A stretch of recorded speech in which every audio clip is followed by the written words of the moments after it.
क्या बारी खुद अपना रिश्ता लेकर परीशे के घर पहुंच जाएगा और क्या दादी परीशे को बारी से शादी करने पर राजी कर लेंगी। परीशे बारी की अपने लिए फिक्र देखकर बारी से काफी ज्यादा मुतासिर होने लगी है। परीशे को इस बात का एहसास होने लगा है कि जब उसको सबसे ज्यादा उसके बाप की जरूरत होती है तभी आलिम साहब उनसे कोई राब्ता नहीं करते और हमेशा मुश्किल वक्त में बारी ही उनके काम आता है। परीशे अब बारी के मुतल्लिक सोचने लगी है। बारी जो कि पहले ही परीशे को अपना दिल दे बैठा है, वो बस परीशे की हाँ का मुंतजिर है। बारी अब ये फैसला कर लेता है कि वो खुद जाकर परीशे के माँ बाप से बात करेगा और उसका हाथ मांगेगा। दादी की तबीयत बेहतर हो जाती है और परीशे दादी को लेकर घर वापस आती है। बारी परीशे को कॉल करता है और कहता है, परीशे आप कैसी हैं, आप ठीक तो है ना। जिस पर परीशे कहती है, जी मैं बिल्कुल ठीक हूँ, अगर आपको कोई ऑफिस का काम है तो आप बेशक मुझे कह सकते हैं। जिस पर बारी कहता है, नहीं परीशे, मैंने सिर्फ दादी की तबीयत पूछने के लिए कॉल की है। परीशे कहती है कि अब दादी की तबीयत काफी बेहतर है, हम उन्हें हॉस्पिटल से घर ले आए हैं।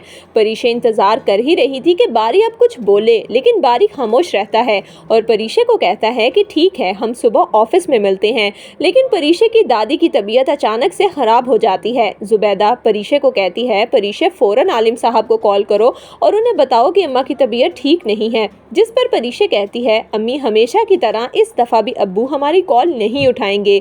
जैसे ही जुबैदा कॉल मिलाती है तो रुमैसा आलिम साहब का फोन उठाती है और कहती है, जुबैदा रात का क्या टाइम हो गया है, इस वक्त आलिम साहब आराम कर रहे हैं, तुम्हें उन्हें फोन करने की क्या जरूरत पेश आ गई।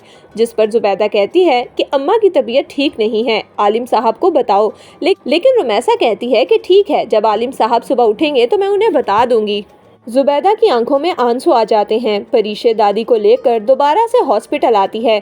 परीशे अपनी माँ के पास बैठकर आंखों में आंसू लिए रोते हुए कहती है, अम्मा अब्बा को चाहिए था कि वो दादी की खबर लेते, उनसे आकर रोज पूछते, लेकिन उन्होंने तो हमें कभी अपना समझा ही नहीं, सिर्फ अपने बेटों और रोमैसा आंटी को ही अपनी कुल कायनात मानते हैं। जब दादी की तबीयत संभल जाती है तो परीशे उन्हें लेकर घर आती है। दादी परीशे को कहती है, परीशे मुझे तुमसे एक जरूरी बात करनी है, मैंने बारी की आंखों में तुम्हारे लिए मोहब्बत देखी है, मुझे लगता है कि बारी तुमसे शादी करना चाहता है। जिस पर परीशे कहती है, दादी आप ये कैसी बातें कर रही हैं, मैंने अभी शादी नहीं करनी।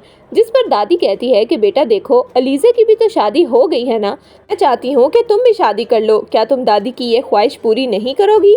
ये सब बातें जुबैदा भी सुन लेती है और उसे इस बात का एहसास होता है कि परीशे अलीज़े से बड़ी है और उसकी शादी अब हो जानी चाहिए। जबकि दूसरी तरफ बारी का बाप कभी भी बारी की शादी परीशे से नहीं होने देगा।